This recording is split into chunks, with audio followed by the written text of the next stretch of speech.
Ya, Assalamualaikum warahmatullahi wabarakatuh. Masih dalam materi mata kuliah perangkat lunak layanan kesehatan. Ya, kali ini kita akan membahas topiknya mengenai informatika kesehatan.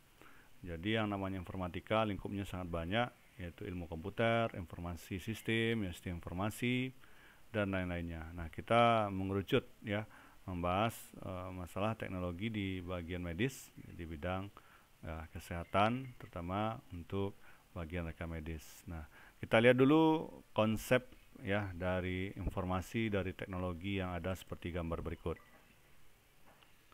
Fundamental Theorem of Informatics ya. Kalau kita lihat dari simbol seperti ini, ada dua simbol yang mengartikan bahwa untuk yang pertama ini ya, gabungan otak manusia, ya, kecerdasan manusia digabung dengan komputer itu sangat luar biasa ya, dibanding hanya otak manusia saja yang bekerja.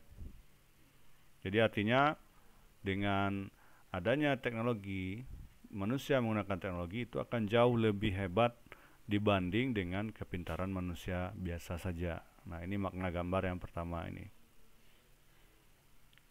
Nah, kalau kita lihat di gambar yang kedua, ini menandakan ya salah ya, bahwa komputer itu tidak jauh lebih hebat dari otak manusia.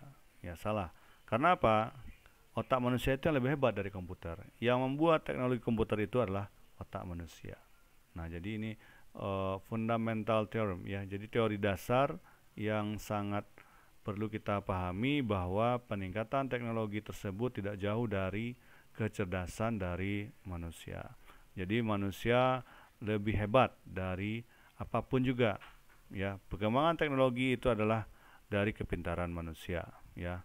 Nah, yang kita lihat sekarang ini kemajuan yang sangat pesat, teknologi yang ada itu adalah perkembangan dari ya pengetahuan yang dimiliki oleh manusia.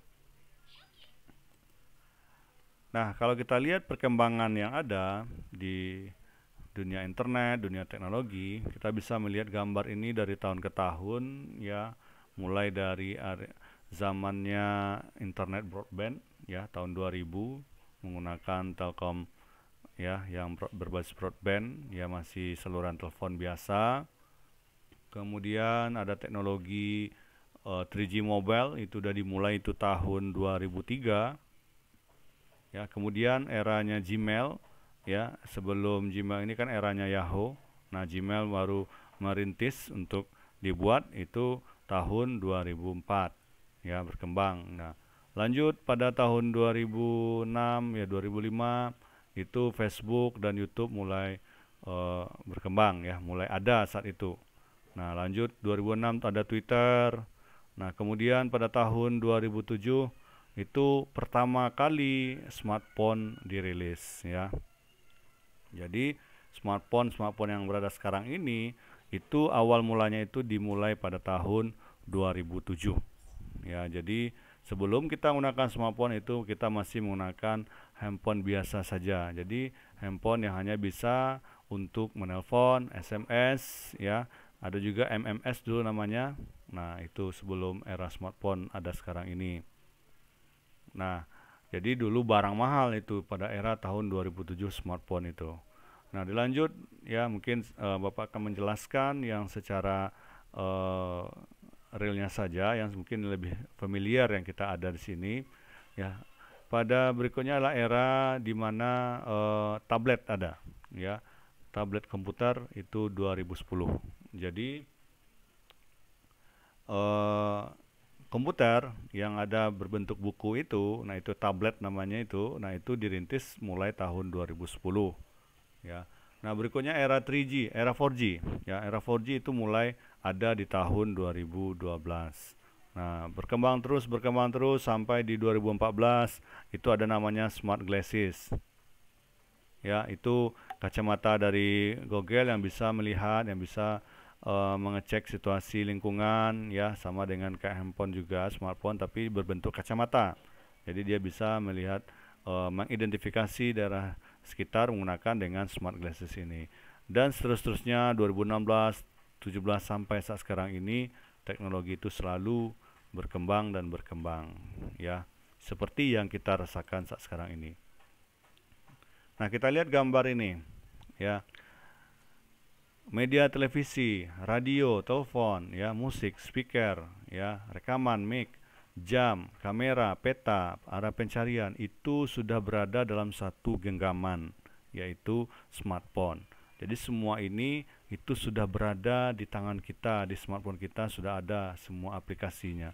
Mau menonton TV juga bisa di smartphone, mendengar radio, ya apapun itu sudah ada di genggaman kita. Ya begitu perkembangan teknologi saat sekarang ini. Berfoto juga, ya sudah ada, semuanya sudah ada di genggaman kita.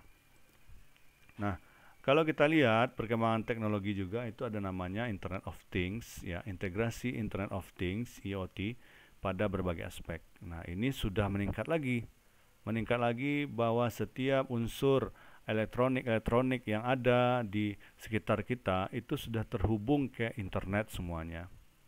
Ya, baik itu di smart city, ya, di rumah.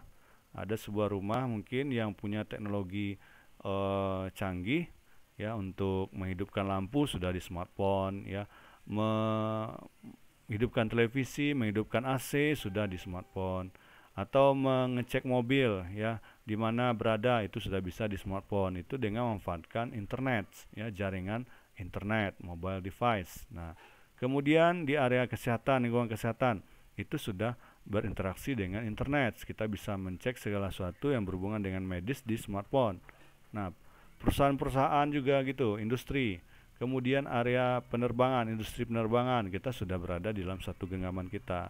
Jadi sudah terkonsep kepada Internet of Things, ya, yaitu segala sesuatunya sudah terhubung ke internet. Ya.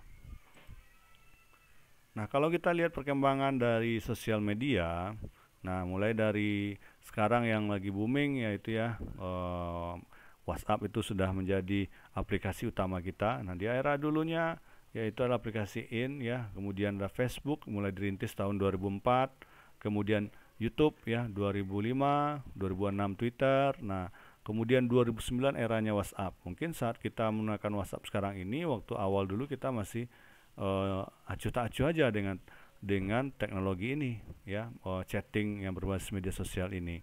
Jadi itu sudah ada mulai tahun 2009.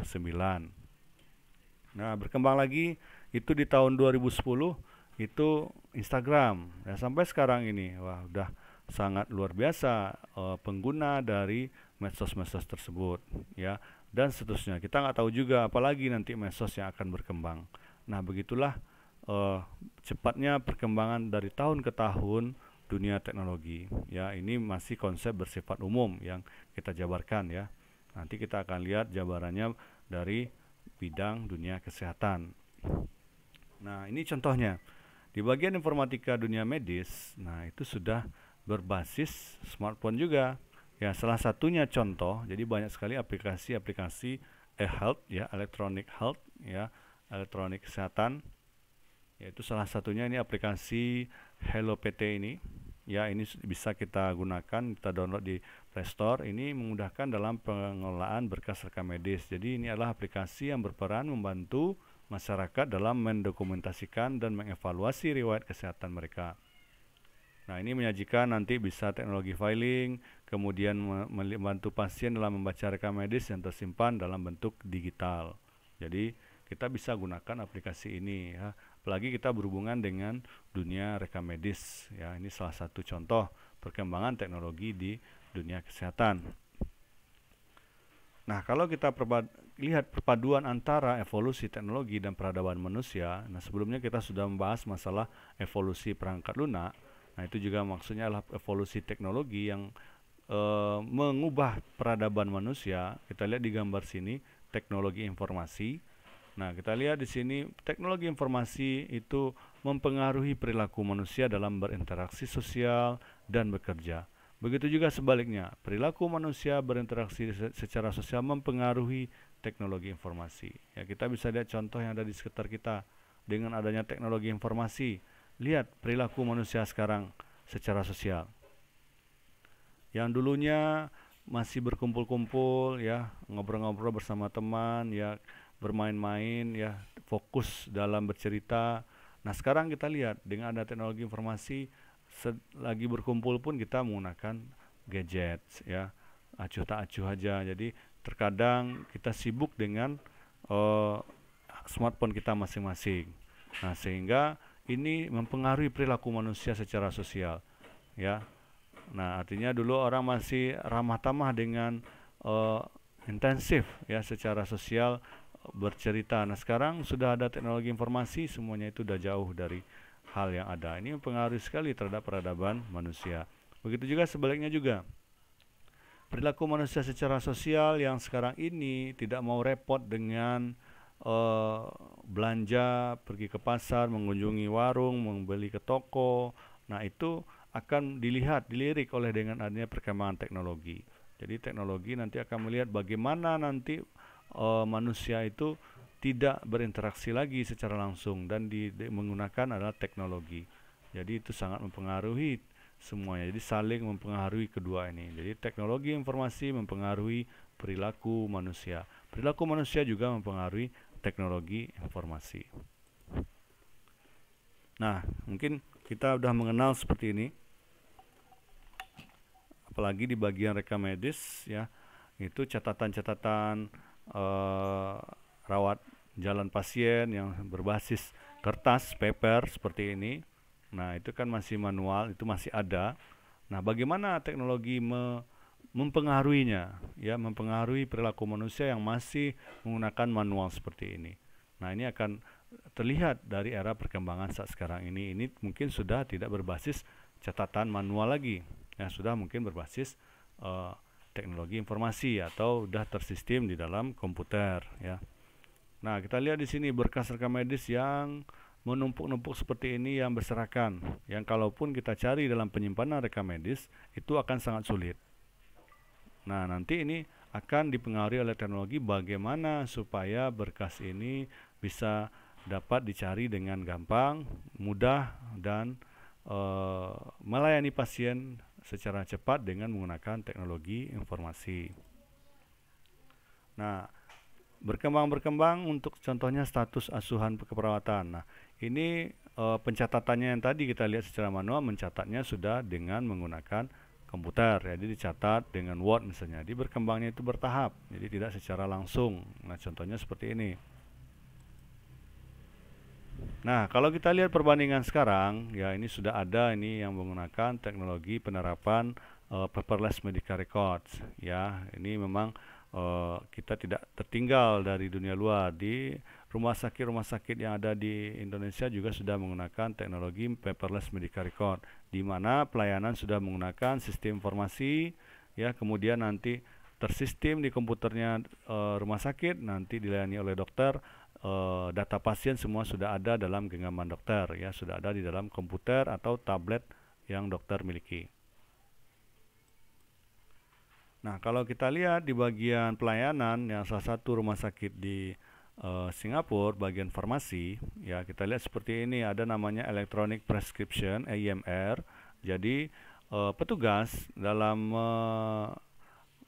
mengambil atau mencari obat, ya, di dalam sebuah sistem rumah sakit. Nah, tentu ada terinput dulu ke dalam sistem. Nah, ada database sistemnya di mana kita bisa mengetahui obat-obatan yang ada, stoknya berapa, ya, kemudian kadaluarsanya dan pemakaian-pemakaiannya untuk apa saja, itu sudah ada dalam sistem inpatient farmasi ini. Jadi bisa diakses dalam satu layanan input sistem. Nah, nanti pas saat untuk diambil, nah nanti udah terkoneksi saja secara otomatis obat yang mau diambil atau keluarkan oleh petugas. Jadi setelah diakses, diambil dalam stok penyimpanan farmasinya. Nah, kemudian nanti dimasukkan ke dalam stroller, ya, obat tersebut. Nah, nanti diantar ke pasien. Nah, diantar ke pasien, verifikasinya sudah berbasis barcode. Jadi obat tadi secara terinput, siapa yang menggunakan, siapa yang memberikan, itu tercatat secara sistem. Jadi di pasien itu kan ada gelang barcode-nya. Jadi nanti mau dikasih obat harus dicocokkan dulu dengan barcode yang dibawa oleh perawat, nanti benarkah ini obat yang diberikan untuk pasien tersebut. Nah, sehingga pasien terlayani dengan baik dari sistem keamanan untuk pemberian obat-obat terhadap pasien. Nah, ini adalah salah satu informatika kesehatan yang berkembang saat ini, yang sudah berjalan, yang sudah perlu kita ketahui, sangat membantu dalam dunia medis ya, dengan adanya teknologi yang ada. Kemudian sisi lain dari elektronik terintegrasi sistem layanan farmasi ya, contoh kedua seperti ini menggunakan fingerprint ya. Jadi sebelum perawat mengambil obat, dia harus memasukkan dulu sidik jarinya. Jadi nanti akan ada data yang muncul, memang data perawat ini yang ngambil. Nah, kemudian baru memilih obat-obatnya ya, select the medication ya. Nah, kemudian nanti obatnya akan keluar ya di dalam stoknya ya. Kemudian nanti terdata dalam barcode, terprint semuanya ya. Kemudian nanti masuk ke trollernya. Nah, dibawa ke pasiennya, harus di-scan dulu barcode agar nanti kita ketahui bahwa obat tersebut sudah digunakan oleh pasien. Ya, jadi bahwa obat tersebut yang sudah kita ambil dalam sistem tersebut. Nah, nanti perawat yang ngambilnya juga akan terdata, siapa yang memberi obat, petugasnya siapa, pasiennya siapa, akan terdata secara baik di dalam sistem elektronik ini ya. Nah, kemudian ada lagi seperti ini, Electronic Medication Administration System ya, salah satu juga dalam teknologi barcode ya, pelayanan obat juga yang dilayani dalam sistem di rumah sakit. Jadi berupa menggunakan media gadgets ya, nanti di-scan dulu ID card dari petugas tersebut. Nah, terkoneksi nanti obat-obat yang mau diambil. Nah, keluar nanti barcode-nya. Nah, barcode inilah yang akan nanti diidentifikasi ke dalam ruang farmasi untuk bisa diambil oleh petugas ya. Nah, seperti ini. Jadi barcode yang tadi yang sudah terprint nanti di-scan lagi. Nah, di-scan nanti dicocokkan lagi datanya oleh sistem. Nah, nanti baru petugas bisa memberikan ke pasien. Jadi semuanya tersistem, terdata dengan baik ya. Jadi tidak ada yang miss atau yang salah dalam memberikan obat ya, apakah kadaluarsa, apakah tidak cocok. Jadi dokter hanya menginput resep di dalam sistem. Nanti obat tersebut juga sudah terkoneksi ke bagian farmasi untuk diambil obat-obat yang cocok, apa yang sesuai oleh resep dokter tersebut. Nah, kalau kita lihat dari contoh-contoh yang ada semua, dapat kita simpulkan ya, kita masuk kepada layanan kesehatannya, bahwa fitur dari teknologi informasi komputer bagian kesehatan di pelayanan primer itu ya, minimal itu ada 6 kategori yang harus ada. Jadi dari yang contoh tadi, layanan farmasi, layanan pembelian obat, layanan untuk rekam medis pasien. Nah, nanti fitur apa yang harus ada dalam sebuah sistem itu minimal kategorinya ada 6. Nah, kita akan jabarkan ini berikut dengan contoh-contohnya.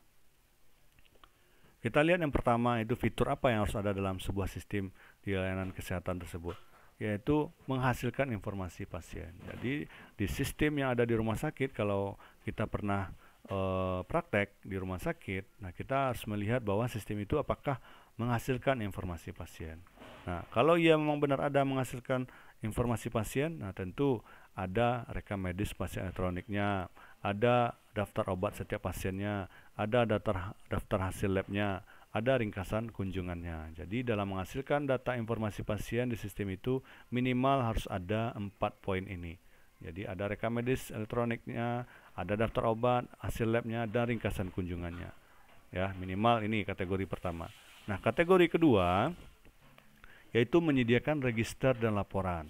Jadi dalam sistem tersebut harus menyediakan register dan laporan. Di antaranya yaitu daftar pasien menurut diagnosis. Jadi bisa memunculkan laporan ini. Kemudian daftar pasien yang harus screening. Nah, harus ada dalam sistem bagian penyedia laporan ini.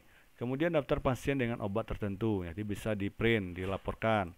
Kemudian keempat, daftar pasien dengan hasil lab tertentu. Jadi dalam sistem kategori menyediakan register dan laporan minimal harus ada 4 ini dalam sistem tersebut. Jadi kita bisa menganalisa sistem yang ada di rumah sakit tersebut, minimal kategorinya, fiturnya harus ada ini, baru dikatakan itu sesuai dengan proses yang ada, kebutuhan yang ada saat sekarang ini. Kemudian yang ketiga itu adalah fasilitas memasukkan perintah. Ya, kalau fasilitas memasukkan perintah diantaranya itu bisa memasukkan resep, ya, kemudian memasukkan daftar pemeriksaan lab, ya, jadi kemudian juga ada mengirim resep ke farmasi, ya, seperti contoh yang tadi. Kemudian melihat daftar lab yang masih dalam proses, jadi bisa mencek semuanya di sini. Jadi ada fasilitas pemasukan order entry-nya, ya. Jadi bisa resep obat, daftar lab, kemudian resep-resep farmasi segala macam. Nah, itu harus ada dalam sebuah fitur dari sistem atau dari TIK kesehatan. Kemudian yang keempat yaitu sistem pendukung keputusan. Jadi sistem itu dapat memberikan sebuah keputusan atau laporan hasil, seperti ada warning kalau misalnya obat yang dimasukkan itu dosisnya tinggi. Jadi ada pesan warning. Nah, kemudian ada warning dari hasil lab bahwa ini hasil labnya sudah salah atau bagaimana. Jadi ada pendukung keputusan secara computerized, ya. Kemudian warningnya screening. Jadi kalau misalnya ada yang hal yang tidak sesuai, nanti sistem akan memunculkan perintah errornya. Oh, ini nggak bisa jalan nih, ini ada kesalahan gitu. Nah, kemudian ada mengirim reminder ke pasien. Jadi bisa terkirim data informasi itu ke pasien bahwa ini seharusnya lakukan ini, obatnya ini, Anda harusnya datangnya besok, Anda harusnya berobat dulu ke bagian ini. Jadi harus ada sistem pendukung keputusan di dalam sebuah sistem informasi layanan kesehatan. Kemudian ada pertukaran informasi secara elektronik. Nah, diantaranya itu bisa bertukar ringkasan klinik dengan vaskes lain. Jadi bisa terintegrasi dengan layanan kesehatan yang lainnya.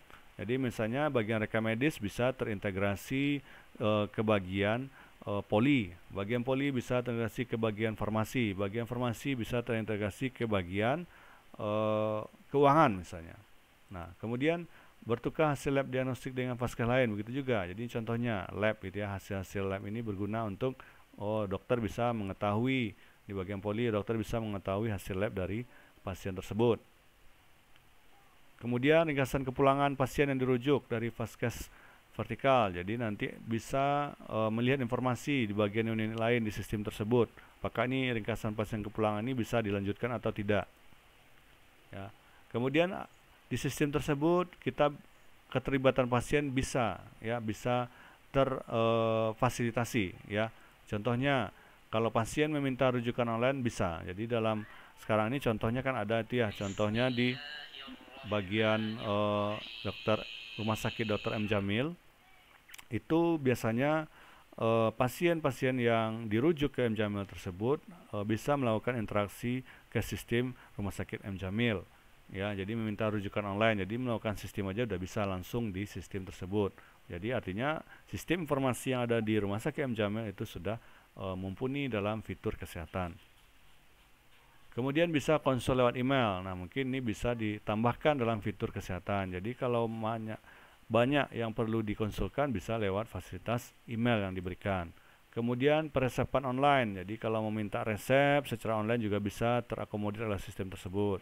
Kemudian melihat hasil lab secara online. Jadi pasien juga bisa melihat hasil labnya, tidak hanya laporan yang diberikan oleh petugas ke dokter saja hasil labnya, pasien juga bisa mendapatkan hasil lab tersebut. Nah, jadi inilah 6 fitur ini minimal yang harus ada di TIK kesehatan atau di layanan sistem informasi kesehatan. Jadi minimal, mungkin kalau lebih baik lagi, ya, karena memang ini adalah menurut teorinya dari Audet et al. Pada tahun 2014. Kita nggak tahu juga mungkin standar terbarunya apa untuk yang sekarang ini, ya. Tentu data minimal yang ada di sistem ini sudah bisa terakomodir dengan baik. Nah, itulah yang harus bisa teratasi dalam membuat sistem informasi untuk layanan kesehatan. Nah, kalau kita lihat di sini TIK pada pelayanan kesehatan dasar, ya, di negara-negara berkembang itu pada prinsipnya 4 poin ini saja gitu ya. Kepatuhan terhadap penggunaan pedoman klinis. Jadi kalau sudah patuh terhadap pedoman atau SOP yang ada itu sudah cukup gitu ya. Nah, kemudian menurunnya kesalahan. Jadi ada kesalahan input data, jadwal, hasil lab, waktu tunggu pasien. Kalau sudah menurun itu sudah merupakan TIK layanan dasar, ya. Kalau dalam sistem kalau sudah terakomodir ini nggak masalah, ya. Kemudian meningkatnya waktu yang dialokasikan oleh klinisi terhadap pasien. Jadi kalau layanan terhadap pasien itu meningkat, berarti sistem sudah mengakomodir semuanya, ya. Tapi ada tantangannya. Jadi tantangan sebuah sistem yang ada di dalam rumah sakit itu tentu harus adanya infrastruktur, ya, listrik yang mumpuni. Kemudian keterampilan petugas dalam menggunakan komputer, ya, dan terutama adalah kepatuhan terhadap pedoman meski sudah mendapatkan reminder. Jadi petugas-petugas harus patuh dan taat terhadap SOP-SOP yang ada dalam menjalankan sistem di rumah sakit. Nah, kalau kita lihat contoh-contohnya yang lain seperti apa fitur-fitur TIK, fitur-fitur sistem informasi di rumah sakit, salah satunya software ini. Ya, sistem informasi puskesmas, ada pendaftaran baru pasien, jadi ada form inputnya, kemudian ada menu-menu yang lain, ada menu laporan, ada pengaturan, ada kegiatan imunisasi, semua terlaporkan di sini. Ada pendaftaran apotik, layanan kasir, gudang. Nah, ini sudah mewakili dari fitur-fitur yang distandarkan dari teori tadi, ya. Jadi sistem ini sudah baik dalam segi informatika kesehatan yang digunakan. Kemudian sistem informasi fokus kepada tuberkulosis, ya, penyakit tuberkulosis. Jadi dibuat sebuah sistem baru, sistem fokus terhadap layanan tersebut. Nah, itu juga mumpuni. Jadi ada rumah sakit yang membuat sebuah sistem dalam pelayanannya tidak secara umum, mungkin khusus penyakit-penyakit tertentu dibuatkan sistem. Jadi semuanya terakomodir dengan baik. Ya, itu lebih baik dalam informatika kesehatan. Nah, kemudian contoh lain ini sistem untuk konseling HIV. Nah, itu kan fokus, ya, fokus terhadap salah satu penyakit. Jadi dibuatkan sistemnya terdata dengan baik, terrecord dengan baik, dan terlaporkan juga dengan baik dalam sistem tersebut.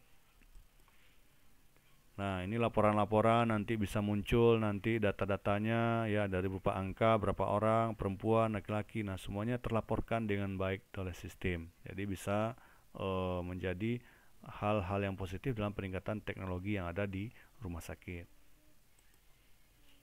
Nah, kalau kita lihat di salah satu contoh rumah sakit yang ada di RSCM ini, ya, itu seperti sistemnya seperti ini, ada tanda approval dokter, gitu ya, kalau dalam sistem layanan.